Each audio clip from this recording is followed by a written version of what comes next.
Why would people support me? Like, why? I'm just some other guy who's just making shit.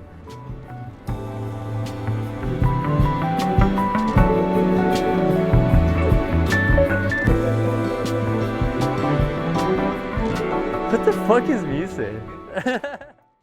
My name is Joel Rodney Evangelista, and right now we're sitting in a project called Studio Mise, but prior to this, 915 Dupont Cafe is directly across the hallway from us, and I used to work there. And simultaneously, while I was working there, I was running this shop. And this project was pretty much just kind of my studio. I needed a studio space and I got the keys, and I didn't know how I would be able to afford rent, but I simply took a risk on myself and said, I'm gonna get the keys to this place.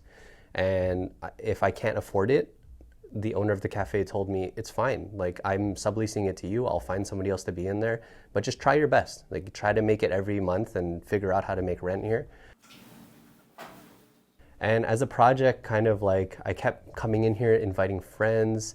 Literally the couch was like in the middle with a TV set up and a few space heaters and my guitar, and we'd just be playing like Super Smash Brothers. It was literally just like this clubhouse, this like pad that people would come to. I was lucky enough to have that, but as more people came and I started decorating the place how I would decorate, I guess, my home, which my merchandising background from all my retail experience came out, I think people just started noticing that it looked like a shop. So people kept buying things, and eventually I just pivoted the whole project to be what is now called Studio Mise. And Mise is the Japanese kanji for store. So in its DNA, it's called Studio Store. Studio Mise, we are a brand that does like anything. Sky's the limit. Whatever idea we want to do, whatever we think is fun, we want to be able to achieve that. We did a ball cap that was inspired by like Ebbets Field kind of old wool minor league hats. It has an M, but it's also a W. Well, the M represents Mise, but the W represents a logo that Yoshiki thought of, which was the three wise men. And the three wise men, I think he first learned about it, obviously from Christianity, but it was the alchemist. He's really attached to the idea, and I also subscribe to this now, that the three wise men, he thinks it's us three.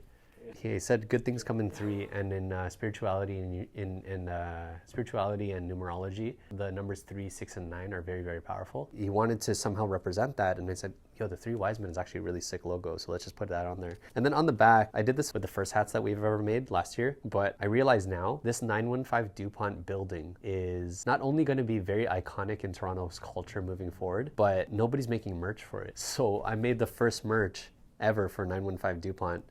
And I think that this is going to be pretty iconic come 10, 15, 20 years from now, when there's another little Joel running around being like, oh, I've always wanted to be part of the 915 building because there's like this cool cafe and there's like a salon and No Fun and Studio Mise. And I'd be like, that's where these things become artifacts and they become part of a whole city's culture. That's typically how far I want to be invested in. I don't want to just make this for now. I want this to be a timeless thing where you can pass this on to your next generation, and they can also get inspired by something that you spent your hard-earned time and money into.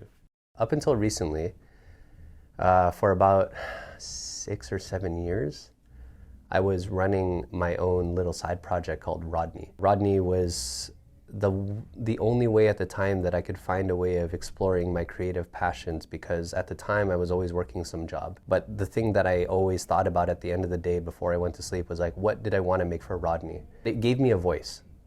I had this thing that was mine, and that sense of pride was something you can't use currency to buy. But the experience that I was getting, and through all of my ideas that I got to like execute through it, you can't pay for that. Can't quantify it. It got me here. And what Mise had helped was Rodney was kind of stuck in its own ecosystem, its own brand culture. I was watching an interview with Tyler, the creator. You clearly want to make some, so why not just make it? And he had mentioned that when you want to make something, the only excuse is that you made an excuse to say, but something, like, but I can't. Exactly. I was making excuses and saying, I want to make this, but it doesn't fit with Rodney. And I want to try this, but it doesn't fit in Rodney's ecosystem. And I had to find another outlet. So I made an umbrella brand called Studio Mise. I wanted to like promote other people's art and my own art simultaneously because nobody was giving me a voice. So I created the voice for myself.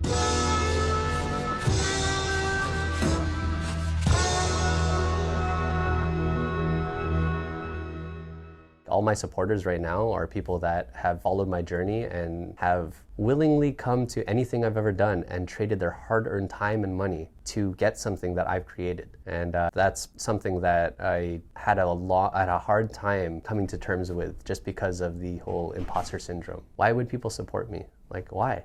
I'm just some other guy who's just making shit. And I said, why me? And I went, oh, it's because I genuinely want to help people, and I genuinely am just trying my best to do what I want to do. And I think that that is rippling and helping people understand what they want to do. One of the other projects that we worked on, we were so lucky to be introduced to Mr. Muraoka Kiyoshiro. We just know him as Kiyo. Kiyo is a skateboarding filmmaker who took it upon himself that in his time in Toronto, he wanted to record one full-length skate video. We were able to do the product for him. So we made a physical product, which is full artwork that Toki designed for Kiyo. And I'm just gonna go ahead and open it up because there's a lot of cool stuff in here. So we not only made the DVD, there was a poster that came with it, because Kiyo and I are very much like collectors. And we said, nobody buys physical copies of DVDs anymore because nobody has DVD players. But we wanted people to have a copy of like a piece of history from what he did.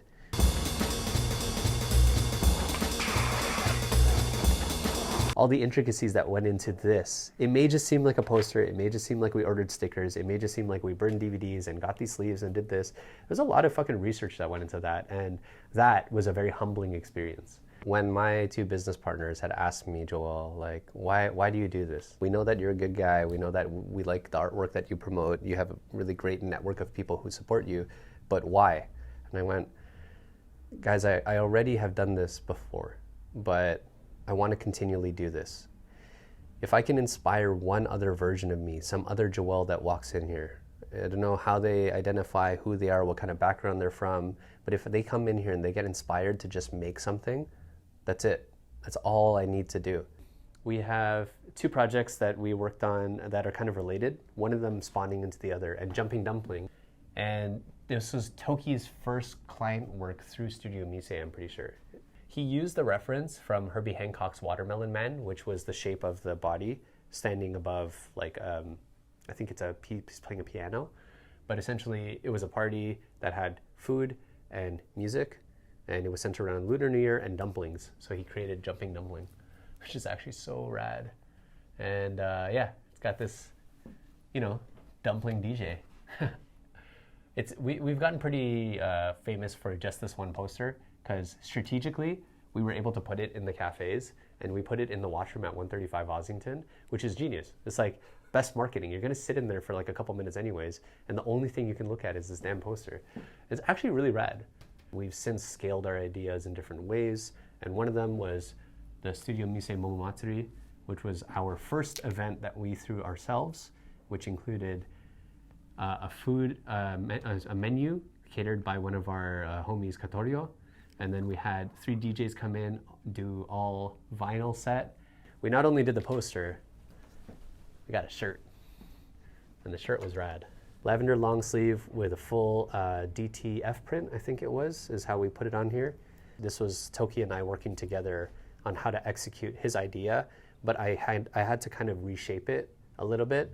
And I'm glad that we were able to work on this, which then trickled into a lot of other projects, like the Daily Mise campaign that we did for our messenger bag. Toki had the original idea, and then I helped shape it a little bit. We made a newspaper strictly for the campaign to advertise our 1-year anniversary. It's based off of an old IKEA catalog. So he's like, hey, can you put photos of things in the studio that are important, and it'll help kind of inform our culture to the new audiences for the 1-year anniversary. 1 month in after launching the project, I already had a close friend who was already interested in working with me Mr. Yoshiki Okano. My name is Yoshiki Okano. He and I have worked together through Rooms Coffee. So before it was called Rooms Coffee, there was a location at 135 Ossington, and he was my coffee senpai. He taught me how to not only make coffee, but the culture behind it. And as our relationship got a lot closer, we ended up just obviously naturally hanging out more.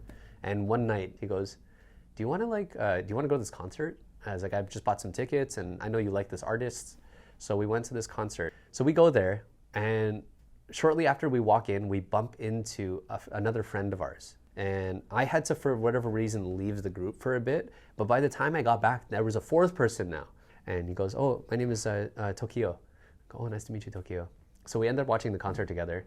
And I could tell, like I let them all talk, and when they all get to, talking in Japanese, obviously they're a lot more comfortable, and I can understand a bit of it, but I decided to just let them have their own conversation. Toki asked me about Joel. I have a question. Why he has a 915 Dupont unit? Because I know some store at the 915 Dupont, and I was laughing so hard. And at one point in the conversation, Yoshiki just starts laughing, and he hits me and he goes, Joel, he knows Studio Mise. Toki is now, he's like so excited because now it's a brand that he's been a fan of. Toki said, yes, I tried to come visit this shop, I think 5 times, but they're always closed. You guys are always closed, and you're the owner? And I went, yeah, I'm the owner. It's nice to meet you, man. He's like, oh, can I come by the studio? And I go, oh, yeah, I would love to have you. So let's put an appointment in.